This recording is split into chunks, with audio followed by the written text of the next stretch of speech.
Hi friends, my name is Nasir from ICS English Academy. After a long time, I am making this video. I hope you are all fine uh, and you are doing well. And I know that you are guys waiting for my video to be uploaded, and for some technical reasons, I was unable to upload videos or make videos. So thank you very much for holding on to that, and please keep watching my video. Okay. Today I am going to discuss something very important which is going on in our country present situation में. Okay. जो लोग times of India या तो बड़े बड़े जो अखबार paper है प्रिंट मीडिया के साथ कनेक्टेड है, उन लोगों को पता रहेगा कि एक केसेस के बारे में रैंडमली किसी के ऊपर भी चार्ज किया जा रहा है. जो है आईपीसी सेडिशन के जो केसेस, ठीक है. So today I am going to discuss about sedition case. तो सेडिशन के बारे में मैं आपको बता दूं कि ये एक देशद्रोह का केस नहीं है, ठीक है. ये राजद्रोह है. तो देशद्रोही और राजद्रोही ये दो अलग चीज़ है, दो डिफरेंट टर्म है, ठीक है. देश के खिलाफ कौन बात करेगा? You are an Indian citizen and being a citizen of a particular country, so you cannot go, you are unable to go against that particular country, right? So ये जो केस है राजद्रोह हो सकता है, राइट. सो सेडिशन का मतलब ही है राजद्रोह, ठीक है. तो ये जो सेक्शन है आईपीसी सेक्शन 124A के तहत अगर कोई पीपल, अगर कोई नागरिक मतलब जो अपने मौजूदा सरकार के खिलाफ कोई आवाज़ उठाता है, अगेंस्ट कब होता है कोई मतलब सिटीज़न की उसको सर्विस अच्छी तरह से नहीं मिल रहा है, या तो लॉ एंड ऑर्डर देश का सही नहीं है, गवर्नमेंट कंट्रोल कर रहा है, अपने अंडर में ले लेता है, ठीक है. तो उसी के हिसाब से ही when they try to protest against that government के मीडिया उसके अंडर कंट्रोल में हो जाता है. हम लोगों को पता है media is the fourth pillar of our democracy, right. हम लोगों का आवाज़ मीडिया ही उठाता है, ठीक है. तो पर्टिकुलरली जो चीज़ें होता है यहाँ पे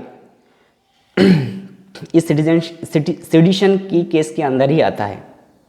तो सेडिशन में जो है यहाँ पे IPC section 124A reads as कि अगर कोई citizen if anybody do something whoever by words either spoken or written, ठीक है, और बाय साइंस, लिखित कथित और या ऐसा कुछ करता है जो बाय विजिबल रिप्रेजेंटेशन, ठीक है, उस कंटेम्प्ट हेट्रेड और कंटेम्प्ट मतलब स्प्रेड करना चाहता है against that particular government which is established by law in India, ठीक है, established by law in India, against India नहीं, ठीक है. तो ये दो चीज़ें गौर करना, मतलब you have to understand this things, ठीक है. तो उसी के सरकार के खिलाफ अगर कोई कुछ बोलता है तो उसी को रैंडमली मतलब गवर्नमेंट के द्वारा ही सेडिशन का चार्जेस लगाया जाता है.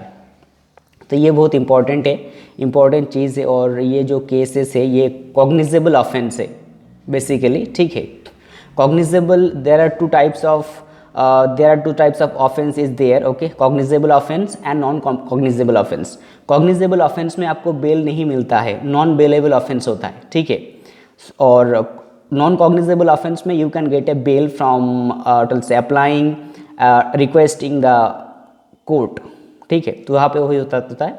और ये जो ट्रायबल होता है, ये केस ट्रायबल होता है सेशन कोर्ट के अंदर, ठीक है. तो ये चीज़ आपको अंडरस्टैंड करना बहुत ज़रूरी है और समझना बहुत ज़रूरी है. तो इसीलिए I am just making this video on this.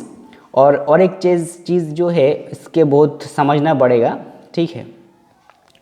ये जो रूल है हम लोगों का कॉन्स्टिट्यूशन में है, संविधान में है. वी आर से following this IPC section 124A, but ये कहीं ना कहीं फंडामेंटल राइट ऑफ स्पीच, ठीक है, फ्रीडम ऑफ स्पीच जो है फंडामेंटल राइट के अंदर आता है, राइट. तो ये फंडामेंटल राइट के वायोलेशन है.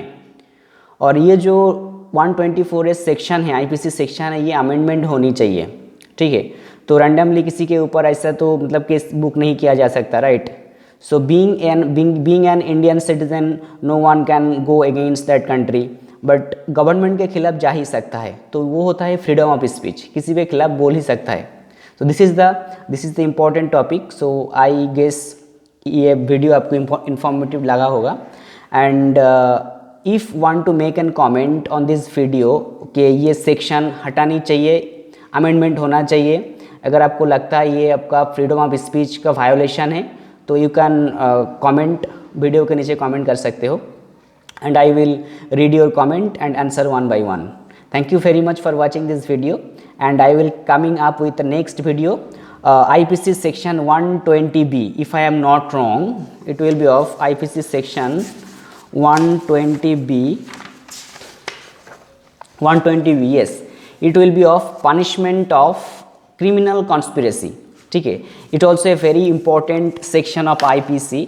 It also a very important section of IPC, and you'll also coming आपको समझ में you can also understand. ठीक है, आपको समझ में आ जाएगा कि IPC सेक्शन 120B क्या होता है, क्रिमिनल कॉन्स्पिरेसी का पनिशमेंट क्या होता है. ठीक है, और ये चीज़ क्या है करके I will come up in the next video. Thank you very much for watching this video and keep watching. Thank you all.